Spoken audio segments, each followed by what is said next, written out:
try to recall the plot of Persona 3. You don't remember this game? No, I do remember this game, but you know, when you're on the microphone, you tend to forget a lot of shit. So, you're the new transfer student, and you're hanging out at midnight because you're an emo kid with headphones, and you're burning your dread. And, like, you're moving into your new dorm, and you realize that everything's all green and shit, and there are coffins, but you're all like, whatever, this pleases my aesthetic as an emo kid.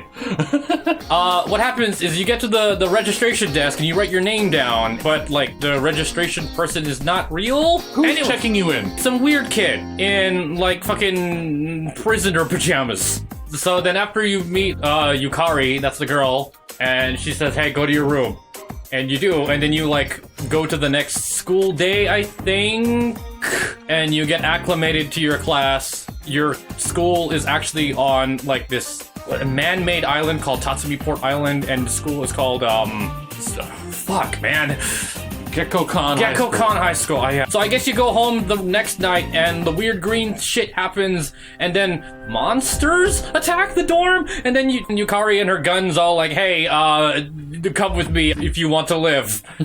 So you head over to the roof and then a monster attacks and then you like steal the gun from Yukari and you point at the monster and Yukari's all like, no, that's not how you use it. And you're like, I know, bitch. And you shoot yourself in the head and you summon your persona. So your persona comes out, you kill the monster, everyone's all like, oh, hey, you have the potential. We need you to go meet our boss, Nicolas Cage. And he's gonna explain what's going on. So apparently after 12 o'clock midnight, you go to the green zone, which is called the dark hour. And that's like the alternate world where everybody's asleep, technically, in coffins.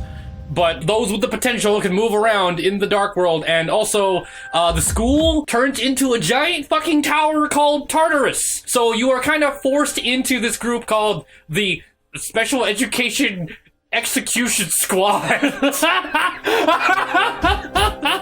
C's for short. Oh my god. Yeah, I thought I knew this game.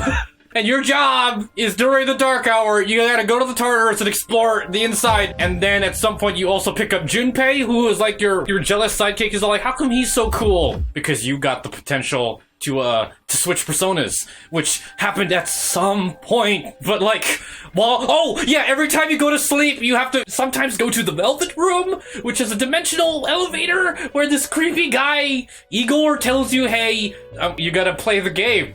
You gotta go through the story and climb the tower, and you're like, I guess I got no choice. And there's this hot elevator attendant, Elizabeth. But anyways, now you go to school with your friends, Yukari and Junpei, and your first mission is, hey, we want you to get to this floor of the Tartarus before the end of the month, so that every full moon, there's like a big shadow that shows up. You got it. There we go, right? What are shadows? Oh yeah, they're the monsters! So the first big full moon shows up and, like, you get driven over to some monorail. And the shadow takes over the monorail. And you have to go fight the shadow there and you beat it. And Junpei kind of almost screws up the entire operation because he's jealous of your powers. But then, like, after that, he's like, okay, I'm cool with you being the leader. And that's the first shadow. And remembering the finer details of the Persona games is actually harder than remembering the main plot.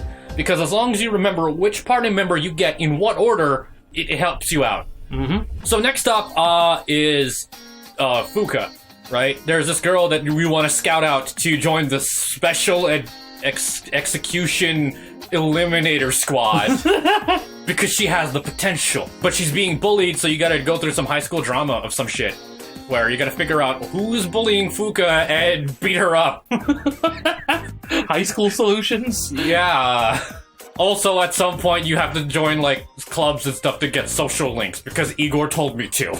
But anyways, so at some point, the bullies play a prank on Fuuka where they leave her in the school, and she gets trapped in Tartarus because the school turns into Tartarus, and they can't figure out where she is because she's stuck in the dark hour. And they figured, oh, hey, why don't we do a thing where we... Oh, shit, no, hold on. Akihiko-senpai joins you, doesn't he? Yeah, he does. Alright, so Akihiko, he's one of your seniors, and he's a boxer, and he loves to fight.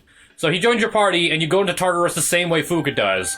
You lock yourself in the gym storage room or something, and then you travel to Tartarus while waiting for the dark hour. You find Fuuka, and then, a big shadow appears, and then her persona manifests. She summons her persona, and it's the scanning persona, so you know what this thing's weakness is. So you beat that shadow, and then this solves the domestic problems with Fuuka and her bully, and now they're besties. So now that Fuuka has taken over the scanning job, your leader, Mitsuru Kirijo, who is super Miss Perfect, like she's student council president, she's also owner of a company, she's also owner of the school, but she can now join you. So then, like, oh, there's this sickness going around called Apathy syndrome, where everyone just says, fuck it, I'm done with the world, I'll just sulk in my own darkness or some shit. And that's the main reason why, the Serial Experiments Executor Squad is trying to investigate Tartarus because you think Apathy Syndrome is linked to the tower. So, do you know what causes Apathy Syndrome? People getting attacked by shadows in the dark hour? Yes. Okay. I had a feeling it was something like that. Because if I got attacked by my own shadow, I'm like, fuck this shit, I'm turning in early. So the next big shadow appears in, like, some kind of love hotel, and there's this awkward moment with you and Yukari, but I'm like, no, I want to go after Mitsuru, so please fuck off, Yukari. But you get caught up in like a hotel room, and then you have to go save everybody else, and then you fight the shadow, and you win. And then, at this point, Mitsuru's all like, okay, you guys did like 4 big shadows already, so I think it's time for a vacation. So you go over to the beach. And, like, Junpei and Akihiko come with you, and they're like, hey, let's go hit on girls. You go hit on girls at the beach, and you fail. But then, like, you see this girl standing on a pier, and she goes up to you, and she goes, hey, I sense that you are a harem master. Let me join your harem. And Junpei's like, what? What the fuck? But no one can tell that she's a robot. And her name is Aegis, and she joins your party. And do you fight a shadow on the beach? No, you don't. No, but you learn something at the beach. Oh, you do learn that fucking Yukari's dad is dead.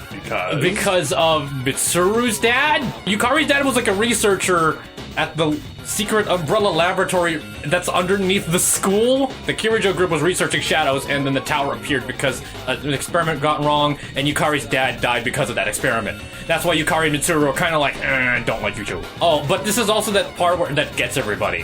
Where Yukari runs to the beach, he's all like, I am so angry, and everyone tries to give her a hug, and I'm like, no, you are Japanese. You do not give people hugs. You stand at a respectable distance and bow.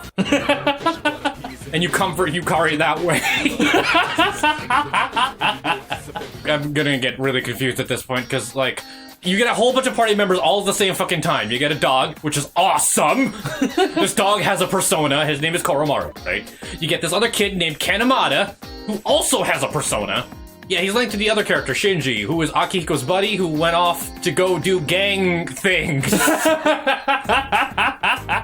I think Ken hates Shinji because Shinji's gang activity killed Ken's parents. So Shinji feels guilty about that, and Akihiko's trying to get Shinji to come back. So Shinji shows up, he goes, whatever, I'm a cool guy. I'm more broody than the main protagonist. And then you go out to fight a shadow, but then, like, Shinji sacrifices himself for Ken. Or no, I think what happens was, like, this other organization comes up that's led by Albino Jesus, and he shows up with a gun and shoots Shinji. Is that what happens? Yes. Okay, so Strega is part of this right now. Yeah, that's what they were called. It involves... You know what Strega stood for? Streetwise, tactical, reconnaissance... Eatery Galaga Alliance. I fuck with you. Strega doesn't mean anything. Fuck you! So anyways, Shinji dies, and Strega is becoming a problem. And then Nicolas Cage reveals that, like, hey, I'm actually evil because I'm Nicolas Cage. What? He just says it? Yeah, I think so. When does he say it? I don't remember! He says it at a very particular point in time. I don't know! You shut up! I'm just gonna start randomly throwing out Persona 3 bullshit out now, right now! I don't care what order it is anymore! So Nicolas Cage betrays you! He says, hey, I need you to go do this thing because I love the shadows! And those shadows that you're supposed to be killing, you're actually not supposed to be killing them. So then you get rid of Nicolas Cage. And then Aegis reveals that, hey, I met you before while you were on a bridge or something, and I accidentally killed your parents.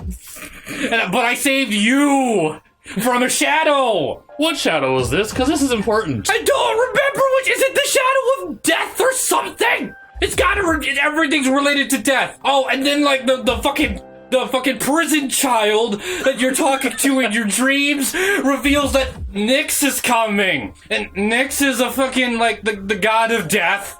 Or no, the god of the Greek god of night, I believe. Yes, but in this game, she is death. Okay, yeah, sure, whatever, right? And since death is coming, and like fucking Strega's all like, "Hey, we love the death, so we're gonna stop you from stopping Nyx." So then the kid's name is Pharos, and he says, "Hey, if you want, I could just erase all your memories, so that when Ragnarok comes, you will all die peacefully in your sleep. But fuck you guys, we shoot ourselves in the head every fucking night anyways. So no, we're gonna fight death, then we're gonna fight Strega, and we're gonna fight fucking Nicolas Cage." You forgot a character. Fuck! Who did I forget? Pharaoh's was not the one making the offer in that scene.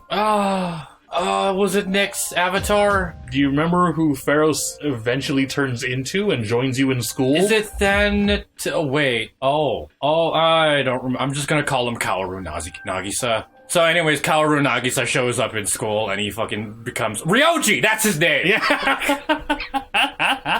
He had a dumb little yellow scarf. Yeah. Oh, and I know there's a whole bunch of social links, but I'm just gonna skip that shit, if you don't mind. No, go ahead. But anyway, so yeah, Ryoji is all like, "Hey, let me touch your brain and erase all your memories so you can die later properly." And you say no, and you climb the tower, you kill Strega, and at some point, Junpei was dating one of the girls in Strega. And you get to the top of the tower, and fucking Genova appears! And you fight Genova!